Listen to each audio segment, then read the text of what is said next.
अगली खबर आ रही यूपी के ललितपुर जिले से, जहां फर्जी रेप केस में 20 साल काटी सजा।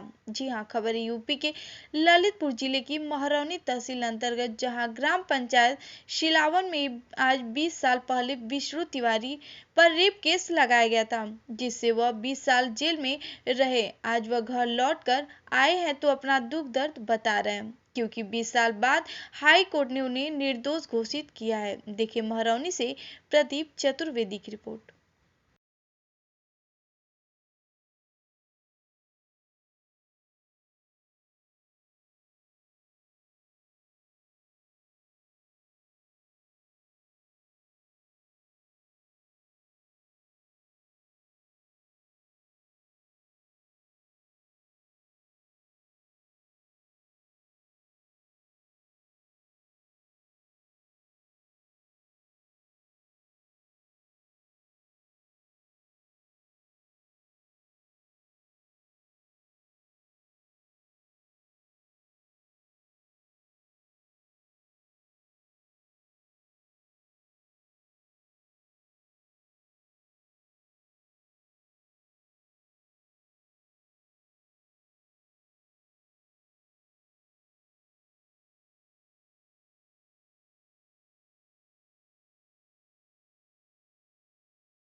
नमस्कार दोस्तों, मैं हूं प्रदीप चौबे। आज मैं मौजूद हूं महरौनी क्षेत्र अंतर्गत ग्राम पंचायत सिलावन में।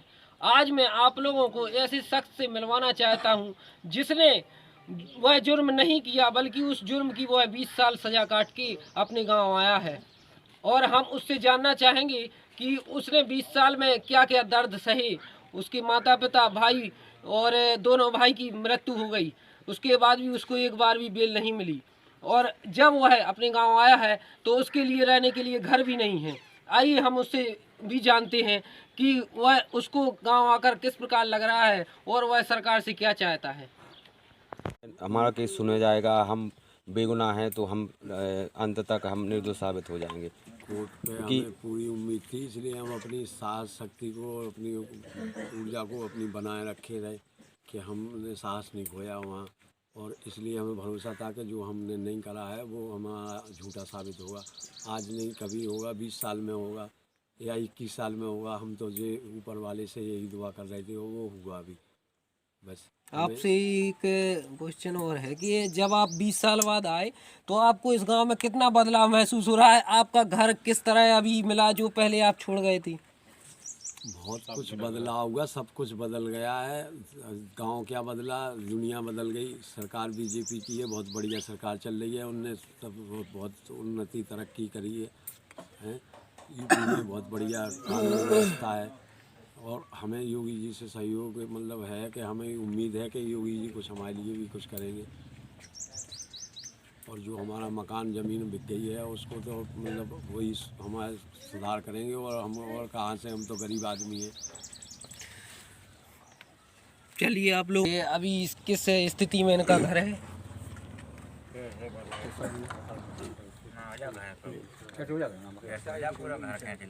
इनके घर की स्थिति यह है, प्रशासन से मांग करते हैं कि कुछ इनको सहायता दी जाए, ताकि इनके लिए अभी तो रहने के लिए घर भी नहीं है।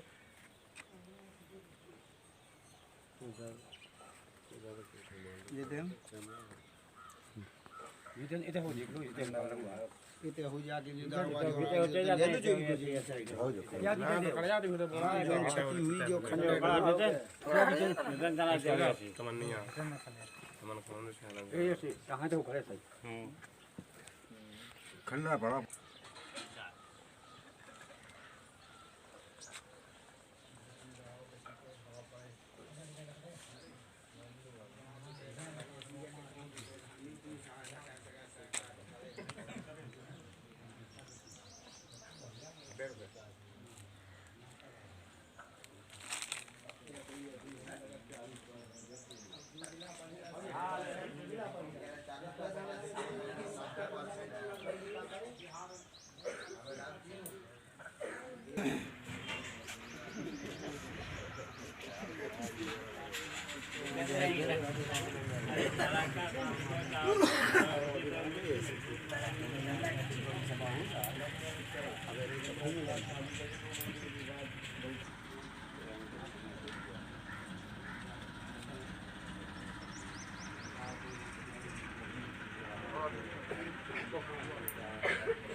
बताइए तो आप विष्णु तिवारी जी कि आप कौन से सन में गए और किस प्रकार से आपके ऊपर केस लगाया गया? हम 2000 का हमारा केस है, अक्टूबर का, और 2003 में हमको सज़ा पड़ी दूसरे महीने में 24 तारीख को, फरवरी में। वहाँ से हम जेल में काट रहे जब से अब छूट के आए, केस भरी हुआ हमारा। नहीं तो इस गांव में आपके साथ क्या हुआ था कि जो अभी केस अभी झूठा साबित हुआ, लेकिन आपको उसके बावजूद भी 20 साल सजा काटनी पड़ी? गांव की एक रंजिश वाली, मतलब गाय वाय की वो थी, उसमें औरत कट रहे थे उस टाइम की वो थी, और हरिजन एक्ट का हिसाब से पैसा का मिलने का हिसाब था, इसलिए उनने केस बनवा दिया और इसलिए 376 बनवा दी। अब भगवान की कृपा रही, माता रानी की, कि उनने हमें साबित झूठा करा। हो सकता था हम वहीं मर जाते, लेकिन जो जेल आके झूठ साबित होना था और आप लोगों को सबको हमें मिलना था, तो हम वापसी माता रानी ने भेजा हमें। नहीं तो आपकी शुरुआत सबसे पहले कौन सी जेल में हुई, कहाँ तक? डिस्ट्रिक्ट से हम डिस्ट्रिक्ट रहे, डिस्ट्रिक्ट में से हम आगरा चले गए, सेंट्रल जेल। आप ललितपुर जेल में कितनी वर्ष रही? वहाँ सज़ा के बाद हम अप्रैल में चले गए, 13 अप्रैल को गार्ड लग गई थी हमारी, 2003 में।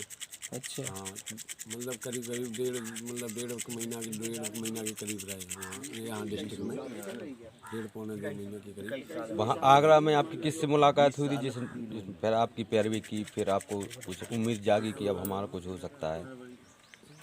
कोई पैरवी नहीं, हमारे तो जो वकील थे, हमारे पिताजी ने जो कर रखे थे ज़मीन वमीन बेच के, वो सब वकील पैसा खा गए। कोई पैरवी नहीं, पिताजी ख़त्म हो गए, फिर माँ ख़त्म हो गई, अटैक पड़ गया, फिर दोनों भाई ख़त्म हो गए।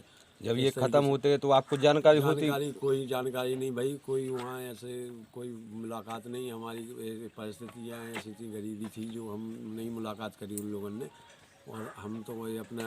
आपको कब मालूम पड़ा कि हमारी मतलब 2017 छूट रहे हम? 17 में मालूम चला, 2017 नहीं, में। अभी कब मालूम पड़ा था कि हमारी मतलब आप निर्दोष साबित हो चुके हैं और हमें अब जेल से बरी होना है? वकील जो जेल प्रशासन ने मतलब हमारा सहयोग दिया और वकील करवाया वहाँ से, विधिक सेवा समिति से, तो उनने श्वेता राणा जो मिली, उनका बड़ा धन्यवाद, जो उन्होंने हमारा केस लड़ा और हमारा केस बरी करवा दिया। झूठ साबित जो भी सच्चाई थी वो सामने आ गई। तब आपको जानकारी हुई कि हम निर्दोष पाए गए, कोर्ट से आदेश आया, फिर आपको कैसा महसूस हुआ? अरे हमें बहुत महसूस अच्छा हुआ, खुशी हुई कि हम जो मतलब जैसे थे, मतलब बेगुनाह थे, तो बेगुनाह साबित हुए, और हम समाज को जाके ये दिखाएंगे कि हम मतलब बेगुनाह थे, और अब हम उस समाज में। वो तो कोर्ट ने बोल दिया कि आप बेगुनाह हो। हाँ, तो बेगुनाही साबित हुई, तो हम बेगुनाह समाज में भी हाथ जोड़ के हम वहाँ उसमें जाएंगे जहाँ से हम भय हैं, और बड़े भाई, उसी समाज में हम उसको समाज को दिखाना चाहते हैं कि हम मतलब बेगुनाह हैं, हम झूठे फंसे थे। आप रात को अपने गांव आए? हाँ, रात में 2:30 बजे के करीब, मतलब हम 2 बजे 2:30 बजे के करीब जब आप गांव पर अपनी इसमें ज़मीन पर पाँव रखा तो फिर आपको कैसा लग रहा था? अरे पुरानी यादें आई होंगी? बहुत ज़्यादा खुशी की बात थी। इससे अच्छी और खुशी हमें कहाँ हो सकती है कि हम घर पे आए, लेकिन घर पे आने के बाद भी जो हमारा घर तो खंडर पड़ा है, कुछ नहीं, बस कुछ नहीं है हमारा, तो कुछ मकान जैसा छोड़ गए थे। पिताजी खत्म हो गए, आपके भाई खत्म हो गए, तो आप प्रशासन से क्या मांग करते हैं? सब परिवार को इतना कुशल छोड़ के गए थे हम। हमारे पास इंजन था, बैल थे, 3 हर चलते थे, सब कुछ था, 10 भैंसें थी, कुछ भी नहीं है यहाँ, तो अब सब घर का खंडर पड़ा है, कुछ नहीं। प्रशासन से क्या मांग कर रहे हैं अब आप? प्रशासन से तो यही उम्मीद कर रहे हैं कि अब मतलब जो कुछ भी हमारा खोया है वो तो हम पा नहीं सकते, जो हमारे भाई और माँ बाप ख़त्म हो गए, लेकिन अगर प्रशासन ने हमें कुछ सहयोग दिया और इस हाथ मतलब, तो हम उनका बड़ा था दिल से सहयोग मतलब वो करेंगे कि वो हमें कुछ सहयोग दें कि हम अपने पैरों पर खड़े हो जाएं। जो हमने खोया हुआ है वो हमें थोड़ा सा भी मतलब उनकी वो रहनी चाहिए हमारे ऊपर, सरकार की, कि हमें दें कुछ, तो हम अपना घर फर बनवा लें, अपना जो कुछ भी हमारी ज़मीन जायगा बिक गई किराए पे हमारे